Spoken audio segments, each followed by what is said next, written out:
Arrancamos formalmente este primer House View de 2022. Nuevamente les doy la bienvenida. Muchísimas gracias por acompañarme en este inicio de año. Espero que hayan arrancado bien, un poco accidentado por calor y cortes de luz. Así que, pero bueno, le vamos a poner lo mejor que tenemos como para tener una reunión que ustedes puedan tener una idea de qué es lo que estamos viendo en materia de economía global y cuáles son lo que podemos ver en cuanto a nuestras carteras e instrumentos de inversión a nivel global. Sin otro preámbulo, voy a compartir pantalla para compartir la presentación. Entonces, aquí arrancamos. Como hacemos habitualmente, estamos a principio de año, siempre cuando arranca el año es momento de hacer balance, de parar la pelota y ver dónde estamos parados. Para eso vamos a arrancar viendo qué nos dejó un 2021 que en términos de economía global y de mercados globales fue un año verdaderamente inolvidable, con muy buenos resultados que vamos a ir desarrollando, pero como siempre cuando uno mira la película, uno mira qué es lo que pasó y ver qué es lo que nos puede deparar este 2022. Por esto arrancamos este House View con este título, ¿cuál va a ser el desafío de este año? A ver si verdaderamente el 2021 lo vamos a extrañar o si la economía global y los mercados globales van a seguir en este ciclo alcista que tan buenos rendimientos trajo desde incluso casi en los últimos 2 años. Tuvimos esa interrupción por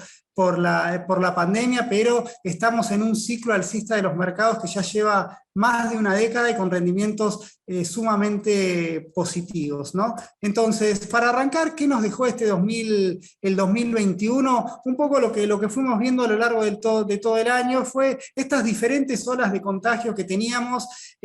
Tuvimos a mediados del año pasado la variante Delta, después tuvimos la variante que venía de Sudáfrica, digamos, iban apareciendo nuevas variantes del virus que aumentaban los contagios. En un contexto en el que faltaban vacunas, esto se repercutía automáticamente en mayores hospitalizaciones, mayores fallecimientos, y esto obligaba en cierta medida a que las autoridades tomen medidas restrictivas, y esas medidas restrictivas obviamente apagaban los motores del nivel de actividad, y por eso teníamos esos vaivenes en cuanto a las políticas públicas, ¿no? Cuando los gobiernos decidían cerrar las economías, obviamente tenían que compensar estas medidas con más estímulo fiscal y más estímulo monetario.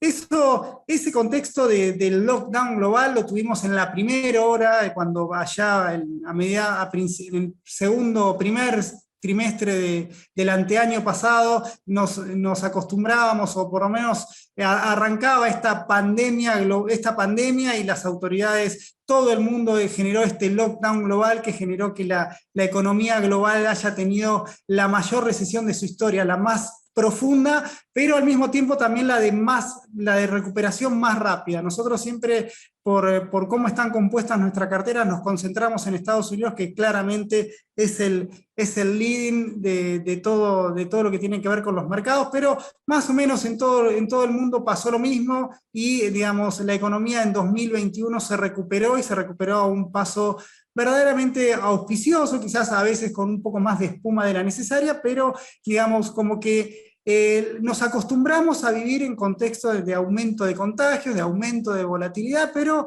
digamos los que primeros quedaron inmunizados fueron los mercados y después la economía. Como ustedes pueden ver acá en este cuadro, algo que nos acompañó durante todo el año pasado, es como esta nueva variante Omicron, si bien tenemos este incremento exponencial en el número de casos. Fíjense, en Estados Unidos casi ha llegado a superar el 1.000.000 de casos por día, ahí eso es el promedio de 4 días, pero verdaderamente eso parece un eje, y la buena noticia fue que, o está haciendo que las hospitalizaciones y los decesos son cada vez menores. Esto pone en relieve la necesidad o por lo menos el éxito de las vacunas. Por lo tanto, lo que nosotros vemos es que la solución está, acá juegan otros factores más socioculturales que quieren ver, digamos, que un poco que limitan o que se niegan a vacunar. La verdad me cuesta entender esa postura, pero bueno, es cierto que el 30% de la población global en algunos lugares más, en otros menos, no quiere vacunarse, y bueno, entonces estamos expuestos a esta suba de contagios y al mismo tiempo autoridades tratando de lidiar contra ese fenómeno. Vamos a lo concreto, hoy la variable Omicron, si bien está haciendo estragos a nivel de contagios, no está haciendo lo mismo con la economía en general, más allá de algunos sectores que obviamente como el turismo y el recreativo tienen ciertas demoras en esa recuperación, por ese reopening que se demora, que va y viene, pero en términos generales la actividad económica siguió mostrando y sigue mostrando buenos indicadores de rendimiento, ¿no? Entonces, tuvimos la muy buena noticia de que la economía pudo sobrevivir a esta pandemia, pero también con esta supervivencia también vinieron los problemas. Y acá viene el core de lo que pasó en 2021 y lo que va a pasar en 2022. Acá lo que ustedes ven es la evolución del PBI de Estados Unidos, las barritas grises, parezco el ministro hablando, pero ténganme esa paciencia, la virtualidad nos genera esto, pero bueno, fíjense cómo el PBI de Estados Unidos mantuvo un ritmo de crecimiento muy auspicioso durante todo el año pasado, creció por arriba del 6,5% en el primer semestre, tuvo ese bajón en el tercer trimestre que hemos comentado varias veces durante el año pasado, y todo indica que el cuarto trimestre habría sido bueno, con un crecimiento más o menos en torno al 6 y 7%, ahí tenemos diferentes indicadores, pero es como que ustedes ven que ese tropiezo, digamos, o la mala performance del tercer trimestre fue más una cuestión transitoria que permanente. Al mismo tiempo, esta recuperación del nivel de actividad estaba dando impulso al mercado laboral. Fíjense ustedes cómo la tasa de desempleo que en 2020 había cerrado en 6,7, terminó el año pasado con el dato bien calentito en 3,9%, una tasa de desempleo prácticamente de pleno empleo. Recuerden que previo al inicio de la pandemia, Estados Unidos venía con una tasa de desempleo del 3,5%, que era históricamente baja, es decir, es muy exigente volver a esa tasa de desempleo, pero una tasa por debajo del 4% se considera que la economía americana está en el pleno empleo. La mala noticia que tuvo el mercado, o por lo menos el desafío que se va a ir generando de acá para el 2022, es esta aceleración inflacionaria, ¿no? Esta aceleración que, fíjense, ahora en unos minutos va a salir el dato definitivo del IPC de diciembre, pero más allá de lo que dé, el mercado espera un 0,5. Si se cumple ese pronóstico, vamos a ver, Estados Unidos habrá terminado con la inflación más alta desde 1982, un 7,2% habrían aumentado los precios el año pasado. Si no es 7,2 es 7, y si no es 7 es 6,8, no importa, el contexto es lo mismo, una fuerte aceleración inflacionaria que le genera problemas políticos. Este año en Estados Unidos tenemos elecciones, obviamente. La inflación para un país que estuvo desacostumbrado durante 30 años a lo que es una variación por encima del 3,5%, esto genera ruidos. Tenemos al presidente Biden con un nivel de aprobación muy bajo y obviamente genera ruido. Lo que a nosotros nos genera ruido y que fuimos continuamente tratando de evangelizar con este mensaje es que la actitud que había mostrado tanto la Fed como el mercado en cuanto a que esta dinámica inflacionaria era meramente transitoria y que obedecía a cuestiones de oferta, de a poco, con el correr del tiempo, a medida que se fue agotando ese changüí que se le daba por lo que definíamos transitorio, la propia Fed ya en los últimos comunicados dejó que esto dejó de ser transitorio y es un problema para seguir de cerca. Cuando vamos al nivel de actividad, vamos a ver qué rápido fue esta recuperación que tuvo el PBI el año pasado. Vemos cómo es esta especie de V corta que hizo la actividad económica. Fíjense acá el derrumbe, ya lo hemos hablado varias veces, pero fíjense el derrumbe que tuvo en el segundo trimestre del 2020, y a partir de entonces empezó esa recuperación. Hoy la economía ya recuperó todo lo perdido, es decir, ya estamos en el mismo nivel que previo a la crisis, incluso lo superamos, pero sin embargo cuando uno hace perdónenme la simplicidad, pero cuando uno trata de ver el crecimiento potencial de una economía, uno ve que Estados Unidos, si bien crece, todavía tiene bastante camino por recorrer. ¿Por qué tiene bastante camino que recorrer? Porque esta recuperación que tuvo el PBI no fue homogénea entre todos los componentes de la demanda. Claramente tenemos todavía el sector de servicios que, si bien se recuperó fue el último en recuperarse, todavía tiene espacio para subir, y eso es un poco lo que la Fed quería ver, es decir, sabían que la economía, o saben que la economía está creciendo, pero lo que trata de hacer la política monetaria y fiscal, por lo general, es que la economía pueda crecer a todo su crecimiento tendencial. Entonces, como que Estados Unidos ahí, como que la recuperación recuperó el nivel, pero no recuperó la tendencia. Ese es el mensaje que les queremos marcar. Esto le da también un espacio para seguir recuperando el nivel de actividad. Es lo que va a pasar, es lo que creemos que va a pasar, pero difícilmente podamos ver cuándo alcanza esa línea imaginaria del crecimiento potencial. Así que por el nivel de actividad estamos bien, pero digamos, no tan bien como para decir que la batalla, que se ganó la guerra. Por otro lado, acá un dato importante a marcar, sobre todo porque salió el dato del mercado laboral el viernes pasado. Acá lo que les comentaba anteriormente, fíjense cómo la tasa de desempleo, que arrancó en 3,5% previo a la pandemia, tuvo ese salto al 15% en plena crisis, y de a poquito se fue, bruscamente cayó al 6% en 2020, y durante todo el año pasado fue cayendo. Acá tenemos una cuestión económica y otra cuestión más sociológica. Entre la cuestión económica, obviamente, está la creación de empleo que vamos a ver en la filmina que viene, pero por la razón sociológica es la cantidad de gente que está dispuesta a estar en el mercado laboral. Fíjense que con la crisis, obviamente, cuando se cerró la economía, la gente no podía salir a trabajar, mucha gente se retiró del mercado laboral. Entonces, ¿qué hace? Hace que la cantidad de gente a la cual hay que darle trabajo disminuyó. Se lo digo de otra manera. Si la participación laboral se hubiese mantenido, este desempleo que ustedes ven en 14,5 se me hubiese ido al 25%. Y este desempleo, que si bien la tasa de actividad, la tasa de participación laboral fue subiendo, es decir, a medida que la economía se recuperaba, se va abriendo, más gente está dispuesta a volver al mercado laboral, que es donde lo que verdaderamente importa, este 3,9% que vemos acá se me iría al 6%. O sea, que tenemos casi 2 puntos de baja de desempleo por una cuestión más sociológica. Por otro lado, tenemos la que yo le comentaba recién de la creación de empleo. Fíjense acá, hay un sabor amargo en esta creación de empleos que tuvimos hacia fin del año pasado. Mientras que tuvimos un primer semestre en el cual el empleo volaba, fíjense, llegamos a tener casi 1 millón de nuevos puestos de trabajo, esto es el empleo no agrícola.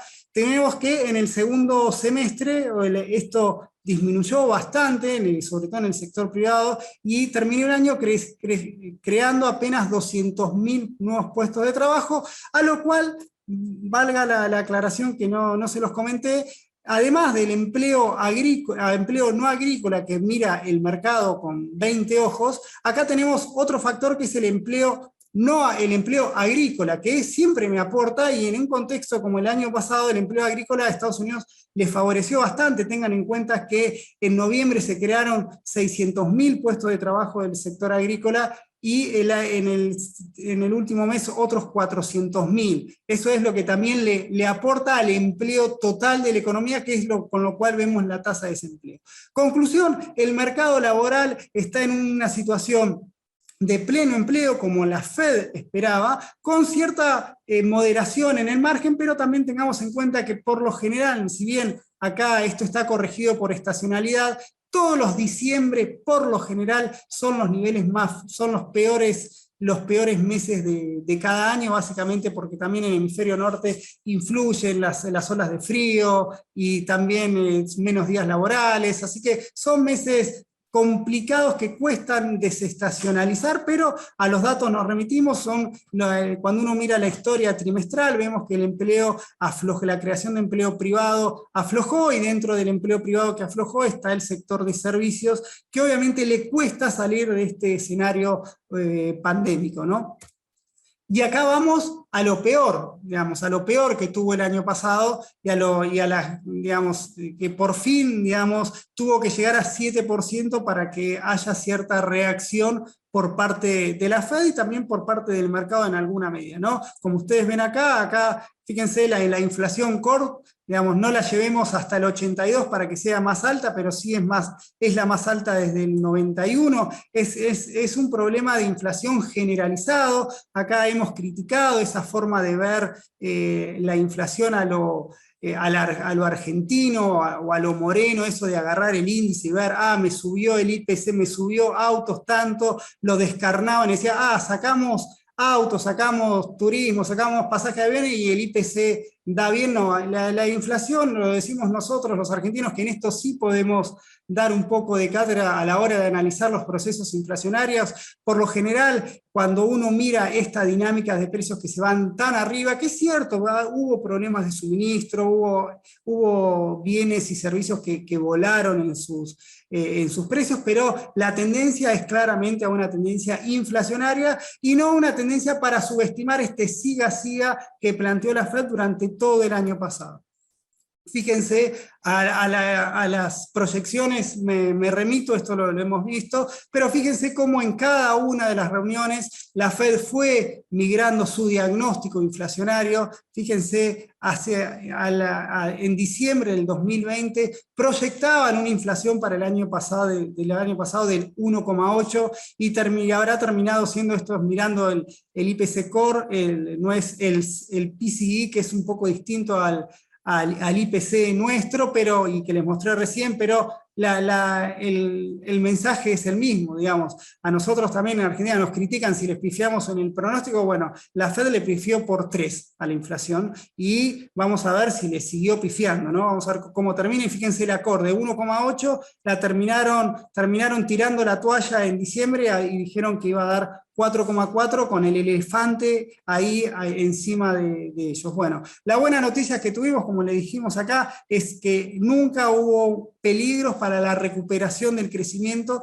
y en el mercado laboral. Por lo tanto, la Fed tenía como para empezar a mover, para empezar a marcar un camino más hawkish durante todo el año, no lo quiso ver. Bueno, ahora por suerte o por lo menos a mi modo de ver, por suerte por la reacción, lo está viendo. Vamos a ver las consecuencias.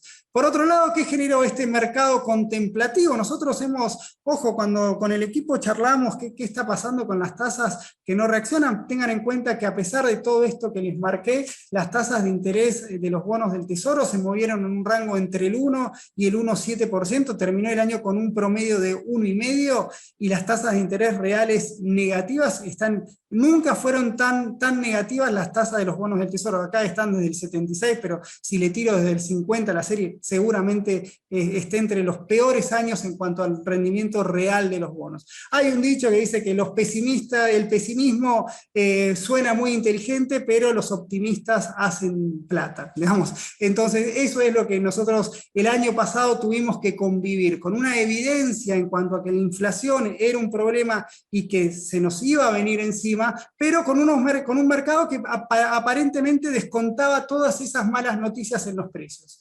Entonces, ¿qué nos pasó? Tuvimos un 2021 en materia de renta variable excelente. Fíjense ustedes acá lo que varió el S&P, casi un 28% de rendimiento en un año.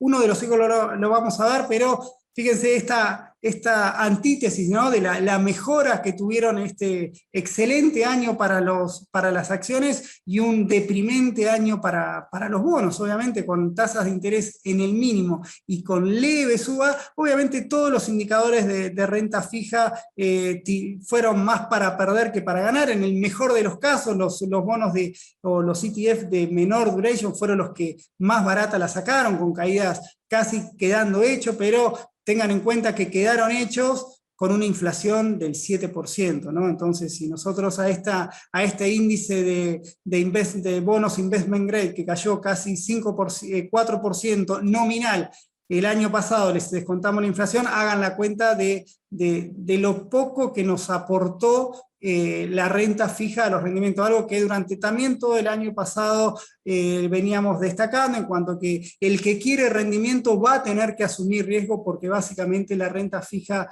poco le puede aportar. Cuando vemos acá esta tendencia que teníamos, que este año, el año pasado se dio esta particularidad de que subieron las acciones y cayeron los bonos. Fíjense, esto pasó en el 2009, pasó en el 2013 y durante el año pasado.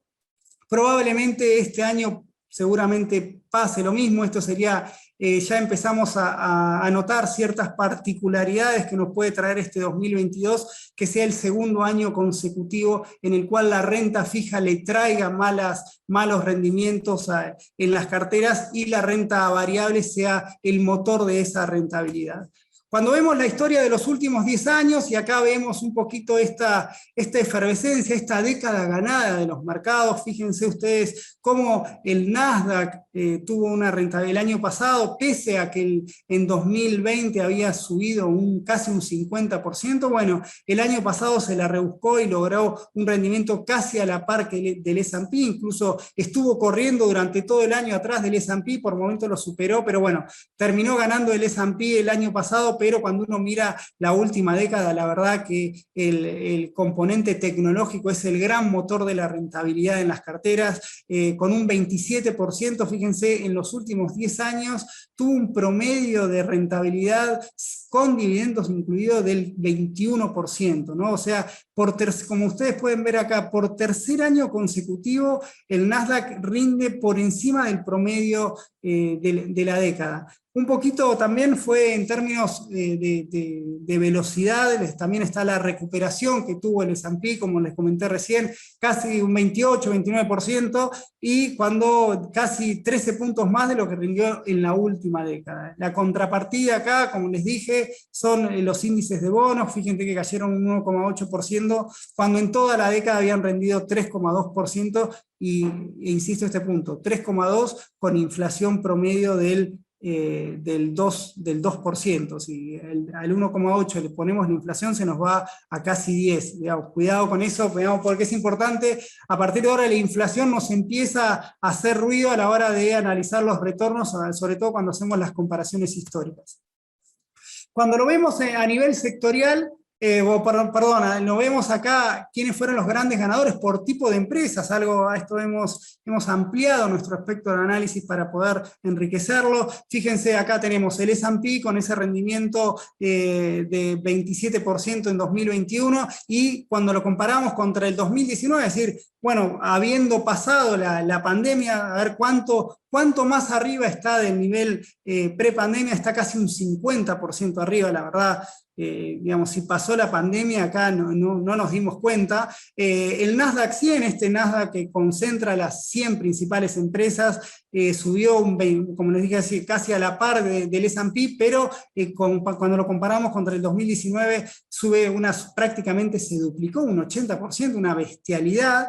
El Dow Jones prácticamente igual a lo que hizo el S&P, y acá vamos también a una particularidad que tuvo el 2021 y que probablemente nosotros creemos que en el 2022 esto se va a revertir, que son entre las empresas de crecimiento y las empresas value. Como ustedes pueden ver acá en este gráfico, las empresas de crecimiento el año pasado fueron los que mayor aporte le dieron a las carteras, subieron un 31%, y las empresas value un 22%. Las empresas value son sectores mucho más consolidados, que no dependen tanto del fuerte incremento de las ventas, sino son empresas, tenemos a los bancos, tenemos a las energéticas, tenemos a las industrias de materias primas, digamos, todo sería la gran industria americana, si quieren, ahí, y en las empresas growth, ahí tenemos más que nada las tecnologías. Bueno, eso del año pasado le dieron un fuerte impulso, como acá ustedes lo ven, 31% y casi 73% desde el 2019, pero cuando abrimos de nuevo estas empresas growth, vemos acá qué comportamiento dispar tuvieron las small, las empresas pequeñas, contra las grandes, contra las grandes, en las cuales acá tenemos las FAN, esas tecnológicas consolidadas. Tenemos a Apple, tenemos a Google, tenemos a Amazon, tenemos a Microsoft, no sé si les nombré Google. Bueno, las 5 grandes empresas son las que el año pasado tuvieron rendimientos estratosféricos, digamos, con muy buenos balances, con empresas que se fueron adaptando al negocio y subieron un 31%. Entonces, cuando uno empieza acá a sacarle punta al lápiz, decimos, bueno, este fuerte crecimiento que tuvo, esta buena rentabilidad que tuvo el mercado, si lo corremos por tamaños de empresas, fueron esas empresas value y las grandes tecnológicas los que aportaron, mientras que las chiquitas tuvieron un año bastante malo, pese a que después de haber tenido un 2020 muy bueno. Es como que ahí se le bajó la espuma. Son empresas que están muy expuestas a la suba en las tasas de interés, y es lo que están acusando recibo de eso. Cuando lo vemos por sector del S&P, acá claramente tenemos un poco nuestra apuesta que habíamos hecho el año pasado, era que este reflation trade más o menos se cumplió bastante, digamos, como el sector energético y el sector financiero fueron uno de los grandes, de los grandes ganadores, 46% en energético y 33% en financiero. Obviamente las tech me aportaron, obviamente 34%, acá tenemos consumo discrecional, que acá tenemos también lo que es Amazon, lo que tenemos Tesla, y me aportó un 27%. Y también tenemos acá la parte de comunicación, que acá adentro tenemos a Facebook, que no tuvo del todo un buen año, pero se las rebuscaron para tener un rendimiento del 15%. Cuando lo vemos en los últimos 2 años, es lo que le decía en la filmina anterior, en la cual tenemos cómo estos sectores claramente están entre un 50 y un 90% por encima de hace 2 años, en tanto que acá el sector energético, pese a esta recuperación, todavía tiene espacio para seguir mejorando. Incluso creo que si lo hacemos con lo que está pasando en el año, esto ya se me vuelve a cero. Digamos, el sector energético claramente tiene todo para seguir ganando, y lo mismo que el sector financiero, que es lo que vamos a ver un poquito más adelante. Otro sector que nos aportó mucho, sobre todo en nuestras carteras globales, es el sector de real estate. Camilo varias veces les ha comentado cuáles son los fundamentos de esta suba. Tenemos una demanda digamos, obviamente las tasas de interés tan bajas, esto permitió a las familias seguir comprando propiedades en un contexto en el cual la construcción iba mucho más lento, se generaba ese exceso de demanda, y tenemos los precios de la vivienda que están en niveles récord, pero recontra récord. Es decir, la crisis subprime no se ve, es como que queda muy bajita para los niveles actuales de precios. Así que eso es un factor, digamos, ya sea, si bien la película fue muy buena, digamos, de mucho rendimiento, también nos genera las dudas para ver si no se pasaron de rosca en cuanto a estos rendimientos, y son uno de los sectores en los cuales le ponemos una luz amarilla o roja, vamos a ver, o lo que diría el gran Nimo, una perla negra. Vamos a ver cómo se sigue desempeñando ese sector, que arrancó mal y está muy expuesto a esa suba de tasas. Cuando lo vemos acá, este American Dream, nosotros en la invitación a este webinar le pusimos la locomotora americana, y fíjense claramente, al que quiere invertir en renta variable en el mundo, ¿para qué mirar Europa, Asia o América Latina cuando tiene el as de espada en los mercados, que es el S&P o cualquier índice americano, que con creces le ganó a todos los índices y por lejos? Un mal año para los mercados emergentes, un pésimo año para América Latina, y cuando abrimos América Latina saquemos a Argentina del medio, pero Chile, Brasil, Perú, digamos, a pesar de haber tenido términos de intercambio recontra favorables, no pudieron aprovechar ese contexto y tuvieron caídas históricas. Ahora nos vamos a ver un poquito más de Brasil. A China tuvimos, ustedes ven ahí de Asia, bueno, tenemos a China, que también se llevó un palo bárbaro el año pasado. Digamos, lo que quiero destacar acá de la locomotora americana es esto, y hasta ahí nomás Europa, digamos, es cuando a la hora de elegir las inversiones o cómo hacer un asset allocation en cuanto a sus inversiones globales, es muy difícil competir contra Estados Unidos. Y ese muy difícil a nosotros nos permite ver acá en estas dos carteras que nosotros armamos para inversores que quieran invertir directamente en los mercados internacionales. Tenemos dos carteras a medida, una cartera moderada que apunta más, es la clásica, si quieren, más conservadora, que tiene más bonos que acciones, y después tenemos una cartera de crecimiento que sería una cartera más agresiva, que apunta a aumentar el capital y no tanto cuidarla, que con este excelente año que tuvo la renta variable, tuvo un rendimiento del 11%, muy por encima del promedio histórico del 8,5%, y con una volatilidad que bastante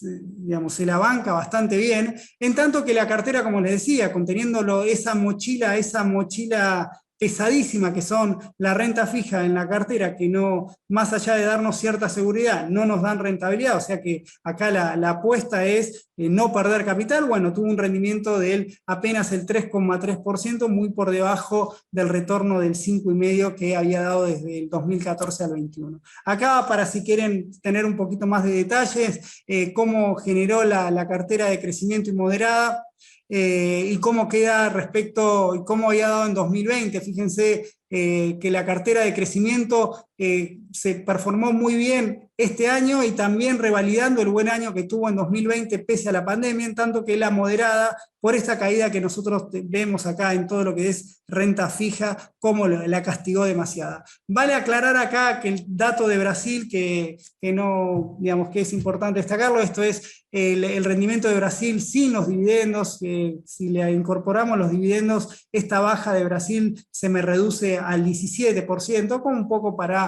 no ser darle cierto changüí a nuestros amigos, a nuestros vecinos. Este contexto también nos repercutió en algo que nosotros le venimos mandando todos los meses, que es el rendimiento de las carteras CDRs. Esto es, a diferencia de las carteras globales, esto es inversiones que el cliente puede hacer en pesos y apostando no solo, no, la palabra no es apostar, la palabra es tratando de aprovechar el contexto global al tiempo que puede cubrirse del problema del tipo de cambio, de la volatilidad del contado con liquidación, o por lo menos que se dispare el contado con liquidación. Como que ahí es un win-win para este tipo de inversiones. Y acá tenemos cómo rindieron nuestras carteras. Todas nuestras carteras que apuestan al mercado americano tuvieron un excelente año. Y por la contrapartida son las carteras, obviamente, de Brasil, que cayeron un 18%, y la de oro, que el oro, fíjense, a pesar de este contexto de suba de la inflación y demás, no dio pie con bola. Decíamos, el oro como refugio de valor ante la inflación es una hipótesis que, bueno, se la dejamos por si la quieren ver, pero la economía avanza, el mundo avanza, y las hipótesis hay que contrastarla. Por ahora, esa hipótesis le ponemos una luz amarilla anaranjada. Pero volviendo al mercado, fíjense nuestra cartera Quality, que esta cartera es de las empresas más concentradas en las empresas de alto rendimiento, o las tecnológicas consolidadas, o de las empresas, digamos, growth, que les marqué anteriormente. Tuvo una suba en los últimos 3 meses, fíjense, del 13%, y en todo el año un 33%. En nuestro índice, en los bancos, algo que nosotros veníamos recomendando y fue nuestro caballito de batalla durante todo 2021, porque esperábamos mayores subas de tasas, subió un 33%, aunque en los últimos 3 meses nos dejó ese sabor amarguito, pero por suerte ahora está recuperando. Bueno, acá el S&P y el Nasdaq, algo que ya lo vimos, y después también tenemos nuestra cartera que apunta a los sectores cíclicos, que también tuvo un buen rendimiento, un 18%. Acá nos complicó un poco cuando esa efervescencia ese segundo semestre en cual el mercado migró más para los activos tecnológicos. Estos activos cíclicos quedaron perdieron un poco de brillo, habían arrancado el año con todo. Bueno, ahora, bueno, más allá de eso, tuvieron una suba del 18%. Algo importante, que esto es la novedad que queríamos comentar, dado que ahora se va a permitir a todos los clientes, en lugar de nosotros armábamos una cartera nuestras carteras CEDAR que tenían como objetivo seguir un benchmark, más allá de tener cierta rentabilidad para que el cliente se sienta acompañado, sepa en qué es lo que está invirtiendo. Teníamos cierto benchmark, por ejemplo la cartera A, obviamente la del S&P, trataba de replicar el S&P con los CDRs que teníamos disponibles. Lo mismo con la cartera C, no tanto, pero la cartera cíclica también tenía como benchmark al S&P, a ver si les podía ganar al S&P. Lo mismo la cartera F tiene como el benchmark, el índice del ETF del KBW, y lo mismo la cartera Q y la cartera T que siguen al Nasdaq, en tanto que la cartera de Brasil obviamente sigue al EWZ y la cartera G al ETF de GDX, que es de mineras que producen oro. Ahora bien, esto lo destacamos porque uno puede apostar directamente al índice con una actitud más pasiva, pero también acá lo que le queremos mostrar es que a veces una estrategia más activa permite tener rendimientos por encima de ese benchmark, obviamente con los riesgos que esto asume, ¿no? Pero fíjense cómo si tomamos en la cartera, digamos, ¿dónde estoy acá? Nuestra cartera A rindió un puntito más que la del S&P, esto es en los últimos 2 años, como para tener toda la historia completa. El S&P rindió 45%, bueno, en la nuestra le sacamos un puntito más. No nos pasó lo mismo en la cartera F, ahí tenemos ahí bancos que ponderan bastante nuestra cartera y que no tuvieron un rendimiento que se asemeje a ese índice. Eso nos golpeó un poquito, pero siguió siendo un buen referente, por lo menos cumplió su rol de replicar al índice, en tanto que cuando queremos ver el sector tecnológico, que tiene tanta efervescencia, bueno, nuestra cartera Q sin duda fue muchísimo mejor que haber seguido ese índice. Fíjense que subió casi un 120% contra un 80% que subió el Nasdaq. Lo mismo que Brasil, fíjense, el EWZ cayó un 43% cuando nuestra cartera B cayó un 31%. Lo que explicó esto es básicamente la composición que tiene nuestra cartera, en la cual está más expuesta o tiene más ponderación a lo que ocurre con Vale y Petrobras y menos a los bancos como tiene el EWZ. En cuanto al oro, la verdad ahí las mineras que habíamos elegido tuvieron esa performance por lejos que le ganaron al índice. Con esto, insisto, digamos, es bueno invertir en índice, a veces cierta cartera activa para el que intenta encontrar mayores rendimientos es recomendable. Fíjense acá la década perdida, algo que Brasil hemos hablado varias veces. Acá no les quiero insistir más de la cuenta, pero el año pasado Brasil en la última década cayó 6% por año, y la particularidad que tuvo el año pasado es que no aprovechó eso con suba de precio de los commodities. Siempre por lo general los commodities a los países subdesarrollados o sobre todo productores de materias primas los ayuda. Bueno, no fue el caso de Brasil el año pasado. Pero siempre la buena noticia acá es cómo hay ciertas particularidades cuando uno mira el índice. Ahí en la figura de la izquierda vemos cómo el EWZ performó por debajo de nuestra cartera de Brasil, y cuando vemos por qué en Brasil nuestra cartera performó mejor, es lo que les comentaba recientemente, cómo Vale, digamos, al no estar tan expuesto en estos sectores que cayeron tanto durante el año pasado, le permitió suavizar, acolchonar esa caída, que si bien tampoco fue un buen año para Vale, y Petrobras terminó ahí. Ahora vamos a ver un poquito mejor. Por suerte, esto más allá de la película, si quieren, de terror que fue Brasil, en el margen, para alguien que quiere jugarse una fichita o para alguien que quiere una perspectiva de ver si Brasil alcanzó el piso y si verdaderamente puede ser el año de Brasil. Bueno, ahí tenemos, más allá de que el contexto económico y político de Brasil es complejo, tienen elecciones, tienen una economía que no crece, pero tienen un banco central que subió muy fuerte las tasas de interés, una inflación que aparece morigerarse, y tenemos tasas de interés reales que empiezan a ser positivas, y tenemos precios de los commodities que están volando para Brasil. Entonces, ¿en qué repercute esto? En que Vale, que el año pasado por la caída del precio del hierro que se había derrumbado, tuvo una fuerte caída, y eso arrastró al valor de la acción. El precio del hierro, tengan en cuenta que desde noviembre se viene recuperando importante, ya subió un 40%, y esto le permitió a Vale recuperar gran parte gran parte del valor, fíjense todo lo que subió, 20%.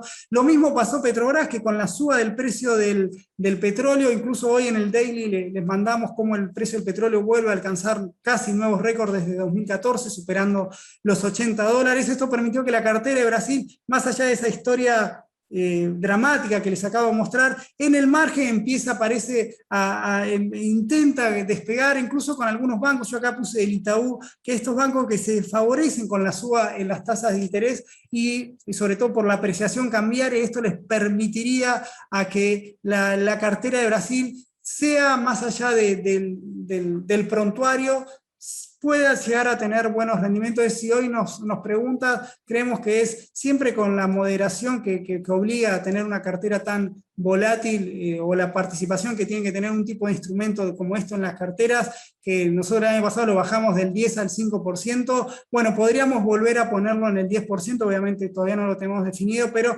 creemos que le ponemos una luz más verde que amarilla a la performance del mercado brasileño.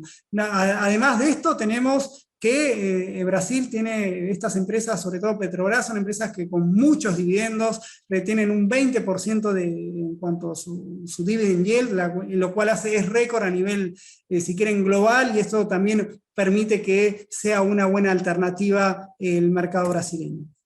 Acá nosotros en el día de hoy le vamos a mandar un poco qué son estos nuevos ETF que ustedes le estamos mostrando, que van a poder comprar. Acá están detallados, incluso están detallados en el informe a qué repercute cada uno. Acá la conclusión más fuerte que nos llevamos es cómo el S&P nosotros lo tomamos como el gran índice en cuanto a la diversificación que tiene entre sectores y los buenos rendimientos y baja volatilidad que tiene. Pero sin embargo, cuando analizamos la última década, vemos cómo el Nasdaq 100 es el gran ganador, básicamente porque tiene más rendimientos y no tanta volatilidad. Por eso el índice de rentabilidad-rendimiento es el que mejor le da. Después tienen todos los otros índices que apuestan al sector energético, financiero, Brasil, todo en mercados emergentes, y acá el ARK que le vamos a sacar un poco de brillo a lo que está pasando. Recuerden cuando les hablé de los motores del crecimiento del mercado en 2021, hablábamos que las empresas chicas de bajo crecimiento, que son básicamente donde invierten este fondo, aunque tenemos a Tesla ahí que nos saca un poco en cuanto a esa característica, pero lo cierto es que este fondo, tras un 2020 muy bueno, con subas, se triplicó de valor. Bueno, el año pasado ajustó bastante, tuvo una caída de casi el 40-50%, lo cual es un sector para tomar con pinzas, ¿no? Entonces, por eso acá siempre, fíjense lo que es el que tiene una decisión de inversión de mediano plazo, obviamente tanto el S&P como el Nasdaq 100 es por demás superior a esos índices, pero bueno, en ese informe que se lo vamos a estar mandando hoy, ya está prácticamente listo, van a poder ver mejor en qué invierte cada uno y para que ustedes hagan sus propias definiciones, pero es algo que les quería comentar porque es bueno, es una buena alternativa y sobre todo les da más instrumentos a ustedes como para poder aprovechar de un contexto internacional que ustedes ven. Ahora bien, ¿qué es lo que va a pasar en 2022? Bueno, en 2022 yo le conté mucha historia, o por lo menos lo que pasó en el año pasado, que por momentos parece muy histórico. Bueno, ¿cómo arrancó el año? El año arrancó con todo. Nosotros ya estamos a 12 de enero y ya me pregunto, bueno, ¿cuánto falta para que termine el año? Porque tuvimos 2 semanas lleno de novedades, y dentro de estas novedades la más importante fue esta que pasó con las minutas de la Fed. Recuerden que se publicaron las minutas de la reunión de diciembre, y en la reunión de diciembre, acá después cuando les vamos a compartir esta presentación donde tiene cierto wording acá, pero lo importante que dijo la Fed es: la inflación ya deja de ser transitoria, tenemos que ponernos los pantalones largos, vamos a acelerar el tapering, esto es decir, toda esa expansión que hacía mensualmente la Fed y que pensaba que le iba a reducir a 15.000 millones de dólares menos todos los meses. Bueno, ahora lo duplicó, van a ser 30.000 millones de dólares menos todos los meses. Por lo tanto, en marzo este quantitative easing habrá terminado. Digo en marzo porque antes se estimaba junio, y si nos miramos a septiembre, pensaba que iban a seguir hasta el año que viene. O sea que por eso digo que es en buena hora la Fed toman cartas en el asunto, y no solo eso, sino que a partir de marzo empezaría a subir las tasas de interés. Ya dijo en la reunión, en el dot plot, que iban a subir las tasas en 3 ocasiones el año que viene.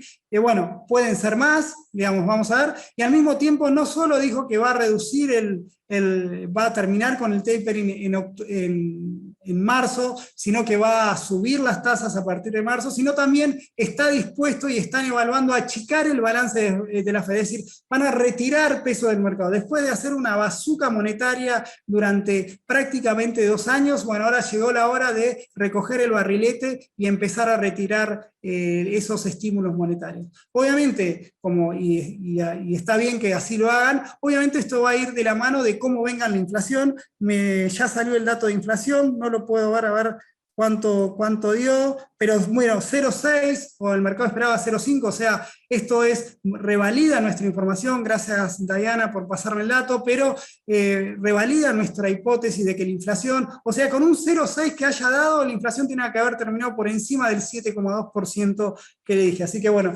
me mata la ansiedad de lo que está pasando, pero bueno, me deja tranquilo que estamos en el camino indicado, ¿no? En cuanto al diagnóstico. Entonces, tenemos que vamos a tener una Fed mucho más contractiva, y que va a depender de cómo venga la inflación en el primer y segundo trimestre. Obviamente no podemos esperar que la inflación baje al 0,1% ya en enero. Esto van a ser un proceso, tardan en generarse, pero es lo que se nos abre una ventana de tiempo de 3 y 6 meses para ver si esta política monetaria, en la cual la Fed le empieza a sacar el pie del acelerador a la política monetaria, empieza a dar resultado en bajar la inflación. La Fed espera para este año una inflación, el PCE, de 2,6 contra 5,6 que iba a terminar que terminó el año pasado. Todavía no está definido en cuanto al PCE, y una inflación core también en 2,7, es decir, como que baja la inflación, pero no va a estar en los niveles del 2% que ellos creen que es el nivel de confort de la política monetaria.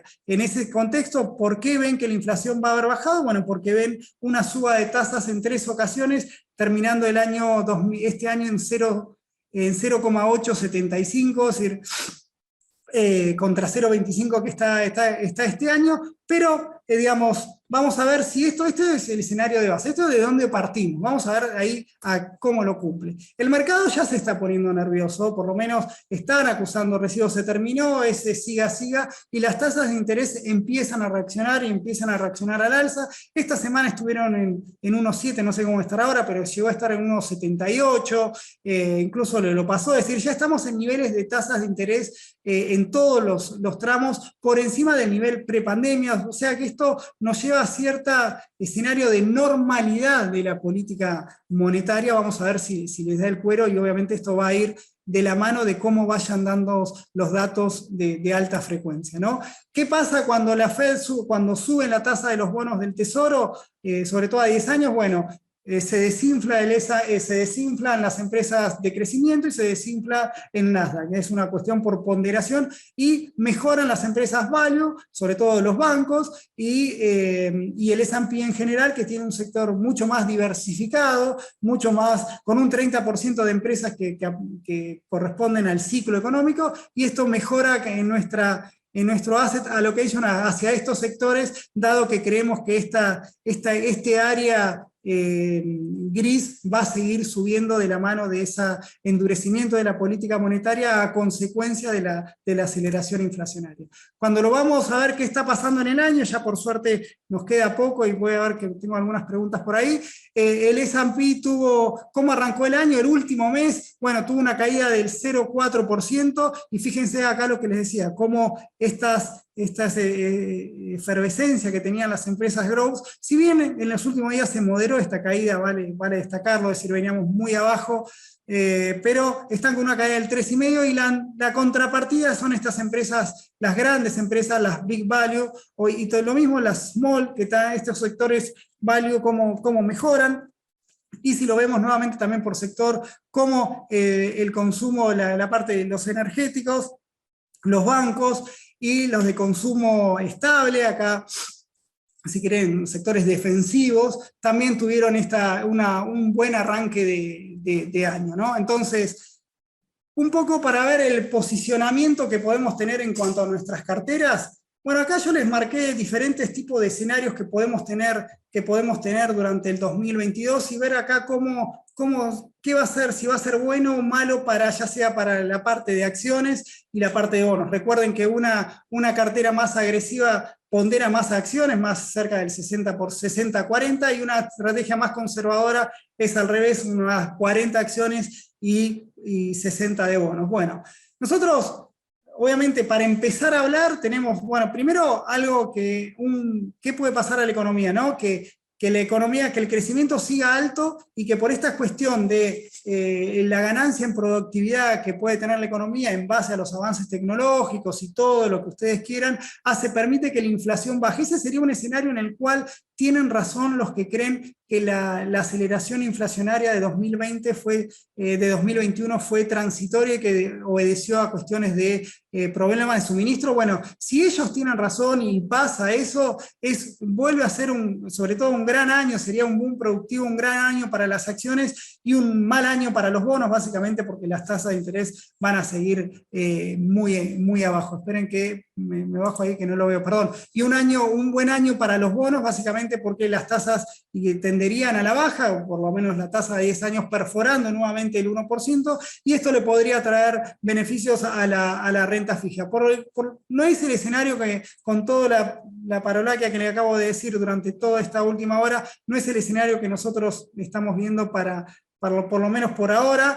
Vemos un escenario por ahora más de gradualismo, en el cual esta suba de tasas que yo les marqué ahí en estos gráficos, no vemos tampoco una disparada, tampoco somos exponenciales, no somos alarmistas, creemos que las tasas van a tener una tendencia natural a la suba, y eso va, digamos, obviamente el encarecimiento del crédito va a golpear algo al crecimiento, pero bueno, digamos, la economía va a seguir creciendo, pero a menor velocidad y con menor inflación. Ese obviamente sería un buen escenario para las acciones y un mal escenario para los bonos, básicamente por la suba en las tasas de interés. Por otro lado, tenemos un gran elefante que camina entre nosotros, camina por los mercados, que es el tema de la deuda pública. Si lo sabremos los argentinos a eso, pero recuerden que con la pandemia las deudas públicas de todo el mundo, deuda pública, deuda privada, aumentaron fuertemente, sobre todo en Estados Unidos, y por ahora es algo que nadie, o por lo menos que el mercado no le asigna, no le ve muchas complejidades al asunto, es decir, creen que le dan ese tiempo que Argentina no tiene, digamos, para ir bajando sus ratios de deuda, pero puede darse el caso de que aumente ese riesgo de que la deuda es impagable, o por lo menos que obligue al Tesoro, cada vez que quiera refinanciar esta deuda, tener que pagar tasas más caras. Esto obviamente va a presionar al alza a las tasas de interés, obviamente va a repercutir en los bonos, y el crecimiento le va a generar cierto le va a sacar, obviamente le va a sacar estímulo, y va a ser un año bueno para las acciones, pero no tan bueno como los dos anteriores, en los cuales podemos ver una economía creciendo, si quieren, en el primero creciendo al 5 o 6%, en el segundo creciendo entre el 3,5% y 5%, y en el segundo creciendo a una tasa natural entre un 1 y un 2%. Hasta ahí son los escenarios buenos para las acciones, y por lo general no tan buenos para los bonos. Después tenemos un escenario que podemos tener que cada tanto aparece, que es el escenario de estanflación, que es que la pandemia continúe y se ponga la gorra, en el sentido de que obliga a mayores restricciones. Es obviamente volver a un escenario como el 2021, aunque no tan como el de 2020, pero no tan agresivo. Obviamente esto va a repercutir en el crecimiento, pero con la ventaja de que la inflación iría bajando. Entonces este es un escenario malo para los para los dos, básicamente porque los bonos se mantendrían, las tasas no tendrían grandes movimientos, pero el crecimiento afectaría la dinámica de las acciones. Por el otro lado tenemos este riesgo de que tengamos recesión, y aunque la inflación pueda bajar, esto tenemos una caída en el PBI, pero con esta suba que puede tener el desempleo le saca efervescencia a los salarios, y obviamente es un escenario en el que baja las tasas de interés, pero el crecimiento también cae. Por eso ahí se da vuelta la tortilla y es más para bonos y menos para acciones. Después tenemos dos escenarios un poco más, si quieren, más extremos, en un caso más de una aceleración inflacionaria al nivel que se vaya al 10% y un derrumbe del nivel de actividad. Obviamente eso es malo para todos. Y tenemos después un riesgo de risk-off, en el cual termine esta burbuja o estos mercados que tuvieron esa década ganada, y tengamos ese vuelo a la calidad, y obviamente los bonos acá son los de mejores perspectivas, básicamente porque van a ser el gran refugio de valor en ese escenario. Esos son más o menos los escenarios que nosotros que vamos a estar expuestos a lo largo de todo este año. Nosotros por ahora, por prudencia, nos manejamos en esto, por eso empecé el año, la presentación, marcándoles que puede ser de nuevo esa particularidad que sea un año para las acciones y otro año negativo para los bonos. ¿Qué espera el mercado? Acá se los dejo a modo de regalo, digamos, qué estima Bloomberg, o por lo menos la encuesta de Bloomberg. Obviamente esto hay que mirarlo con muchos ojos, pero como arrancó el año, quería mostrarles un poco cuál es la visión del mercado en cuanto al crecimiento, en cuanto a la performance que pueden tener en los próximos 12 meses con estos... en cuanto a lo que dice el consenso. Fíjense, vuelven a insistir con que el Nasdaq va a tener un rendimiento por encima del S&P, es decir, un escenario que no acorde con lo que les vengo comentando hasta recién, pero nobleza obliga, y yo les mostramos toda la información que está manejando el mercado.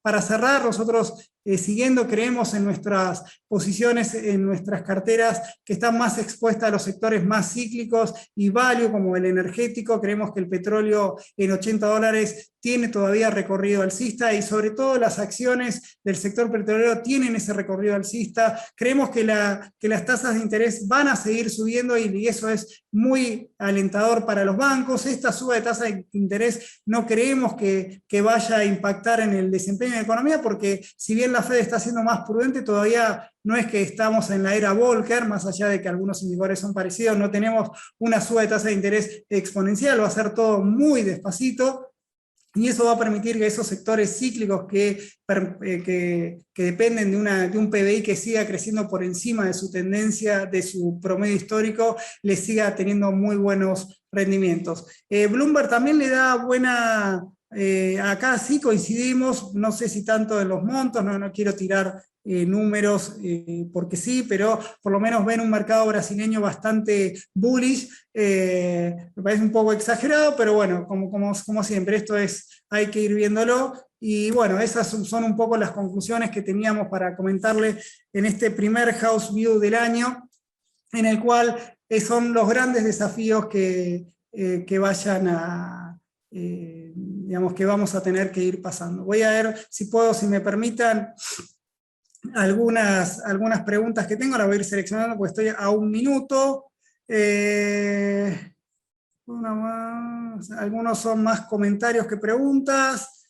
La cartera de real estate que tenemos, nosotros después se la pasamos detalladamente, pero esto está compuesta por un índice que está dentro incluye tanto constructoras como inmobiliarias, así que ahí está bastante repartido el riesgo en cuanto al el mercado inmobiliario, en cuanto a oferta y demanda.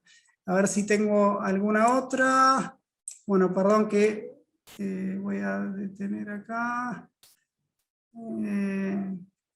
La visión de ustedes es la visión del gradualismo. Bueno, eso es lo que acabo de comentar. A ver, y una más. ¿Se puede estimar más propicio? Si es más propicio el Nasdaq o para el S&P. Bueno, acá es una buena pregunta, Nicolás. Un poco traté de ir desarrollándola a lo largo de la presentación. Lo que tiene en el Nasdaq, tenemos, si querés, el top 5 del Nasdaq, que son si querés, las FANG, tienen tienen motivos para estar bien, porque son empresas muy innovadoras, son empresas que demostraron tener muy buenos balances, que se adaptaron al nuevo ciclo, es como que están en su historia, viven su propia historia, digamos, incluso no le temen a la inflación, porque básicamente tienen, en algunos casos, tienen posiciones monopólicas, así que son sectores que también pueden cubrirse a la inflación. Aprovecho para reforzar el punto que ahí les comentaba, bueno, también en un escenario de inflación al alza, los sectores defensivos ante la inflación, esto que les comenté, también son una buena opción. Básicamente, también hay un índice, hay un ETF que replica, que toma todas estas empresas ¿cómo se dice?, que se protegen contra la inflación y que le ganan la inflación. Tenemos un blog, tenemos una nota de Camilo ahí en el blog, así que los invito a que la lean. Pero yendo a tu punto, lo que tenemos en el Nasdaq es todo lo que viene debajo, todas esas empresas chicas que están bastante expuestas a esta suba de tasas, y como ya lo mostró los primeros datos, o por lo menos como durante el año pasado le quitaron la espuma. El caso del fondo ARK es el más evidente. Pero así que te diría que nosotros, por historia, es el Nasdaq, pero si querés por futuro y por prudencia, preferimos más el S&P que el Nasdaq. Así que, bueno, con eso creo que estamos todos. A ver si me ven acá, perdón, no me había dejado de compartir pantalla. Así que, bueno, amigos, esto es todo por este primer House View de este 2022, que promete ser bastante movidito. Muchísimas gracias nuevamente, y los espero en el House View de ya febrero, a ver en qué situación estamos. Y a los que quieren también, la semana que viene vamos a estar en el webinar con la economía local, que si lo global es movidito, bueno, a lo local voy a pensar qué adjetivo le vamos a poner. Así que bueno, muchas gracias a todos, será hasta la próxima edición del House View. Gracias.